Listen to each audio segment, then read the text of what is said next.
देखिए, आज की सरकार जो संविधान में कानून बदल रही है, आपको देखने को मिलता होगा कि बाबा साहब अम्बेडकर जी ने तमाम विभाग बनाए थे और तमाम विभाग बना करके भारत के बहुजन समाज के लोगों को बराबरी का अधिकार देने का काम किए थे। आज वो अधिकार बहुत बारीकी से ख़त्म किए जा रहे हैं, चाहे वो रेल विभाग हो, चाहे वो शिक्षा विभाग हो, चाहे वो बिजली विभाग हो, चाहे वो एयरपोर्ट हो, सारा कुछ प्राइवेट करके पिछड़ी जात और अनुसूचित जाति का आरक्षण खत्म कर दिया, जिससे हमारा पूरा भारत का बहुजन समाज चिंतित है। अपने अधिकार को बचाने के लिए निरंतर आवाज़ को उठा रहा है। क्योंकि मैं जब लोकसभा में सांसद थी तो मैंने उनकी नीयत और नीति को समझा कि आज की सरकार संविधान खत्म कर रही है, तभी से सदन से लेकर सड़क तक मैंने आंदोलन किया। आज भी हमारा आंदोलन जारी है।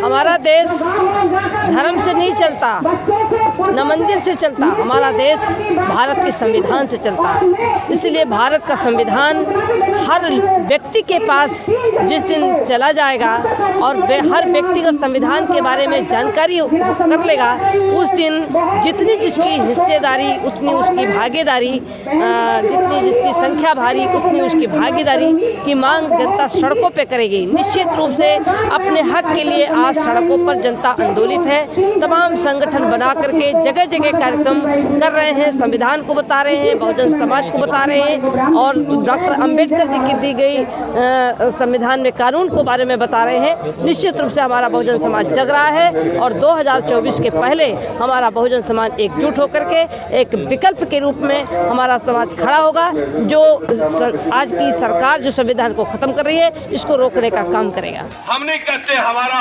100% आरक्षण की बात करेगा, वो देश पे राज करेगा। इस व्यवस्था को अब तक नकारा है मनुवादी व्यवस्था ने, लेकिन अब ज्यादा देर तक इस व्यवस्था को निकार नहीं सकेंगे।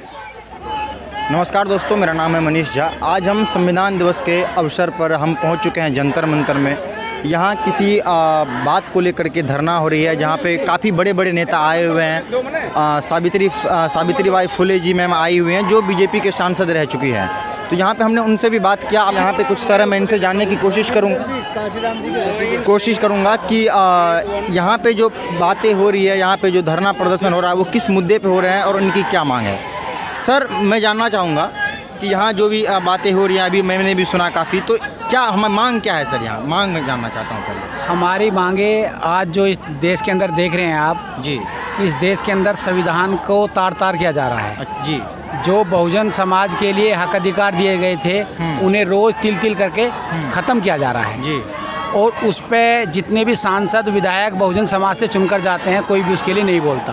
सर, इसका जिम्मेदार आप किसे मानते हैं? उसके जिम्मेदार हम जनता ही हैं जी। भाई, हम लोग जिनको विश्वास करके सांसद बना के भेजते हैं, मनुवादी पार्टियों के सांसद बना के भेजते हैं और वो लोग हमारे विपक्ष में काम करते हैं, फिर भी हम उन्हें बार बार चुनकर भेज रहे हैं जी। इसी उपलक्ष्य में आज जो ये Indian regional party of front का एक बहुत बड़े बैनर तले छोटी छोटी पार्टियों का एक गठबंधन है।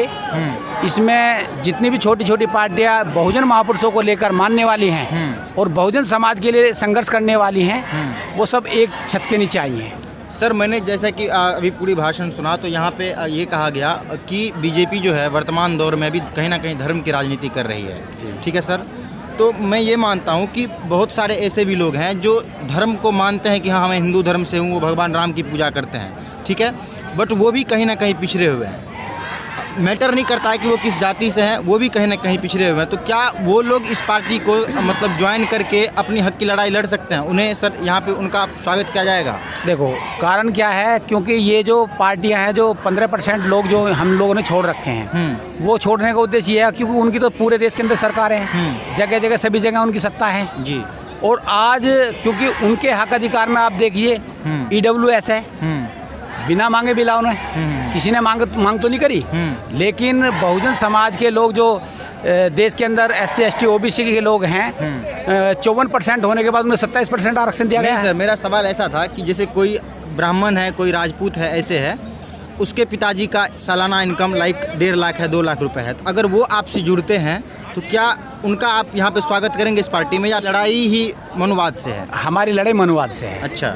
सबसे बड़ा कारण क्या है चलो हम मानते हैं कि भाई वो आर्थिक रूप से कमज़ोर हैं, लेकिन उनकी मानसिकता जो है वो चेंज नहीं है। अच्छा। बेशक वो आर्थिक रूप से कमज़ोर होंगे, लेकिन वो ऊंच नीच भेदभाव उनके अंदर व्याप्त है। अच्छा। आप देखेंगे एक कितना भी कम से कम मतलब इनकम वाला व्यक्ति हो, वो अपने को श्रेष्ठ बताता है। मैं ब्राह्मण हूँ तो मैं सबसे ऊंचा हूँ। अच्छा। हमारे इस भारत के अंदर सबसे ज़्यादा असमानता जो है वो हिंदू धर्म के अंदर है। आपने देखा होगा जगह जगह कभी भी अगर एससी समाज की या ओबीसी समाज की किसी लड़की या बहन बेटी के साथ अत्याचार होता है तो कितने समाज के लोग आगे आते हैं? कोई नहीं आता। तो बहुजन समाज के लोग ही उसके लिए झंडा उठाकर उसके मान सम्मान के लिए लड़ाई लड़ते हैं। ठीक है सर, धन्यवाद मेरे से बात करने के लिए। सर आप क्या कहना चाहेंगे सर? 2 लाइन आप भी।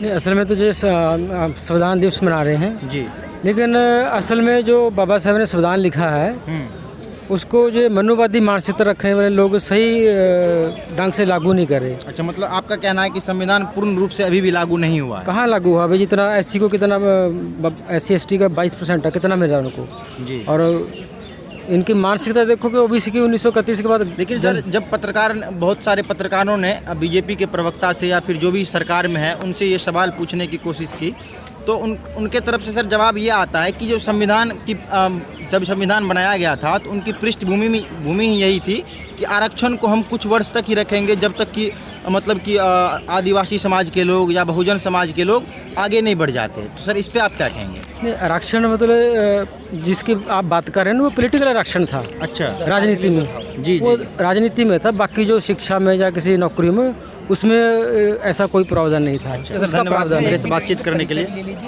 सर आप बताइए अपना परिचय सर। मैं बलविंदर सिंह भतीजा साहब श्री काशीराम। सर आप? मेरा नाम एडवोकेट उपेंद्र गौतम है और हम अपनी जनता पार्टी से मेरठ से जिला अध्यक्ष हैं। ठीक है सर। सर आप अपना परिचय?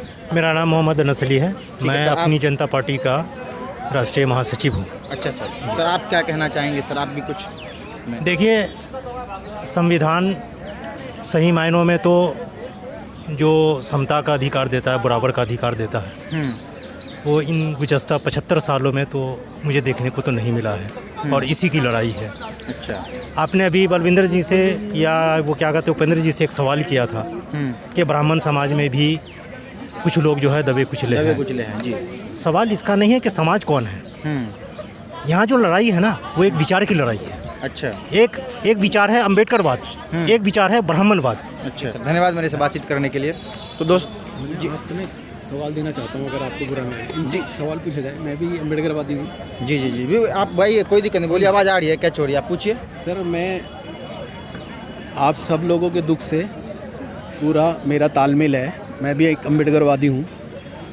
47 से लेकर अब तक जितने भी लोग अम्बेडकरवाद के नाम पे उन्होंने नेतागिरी शुरू की, किसी पार्टी से जुड़े, आखिर में वो MP बने, MLA बने, पार्षद बने और उसके बहुत सारे एग्जाम्पल हैं, मैं उनके नाम नहीं लेना चाहता।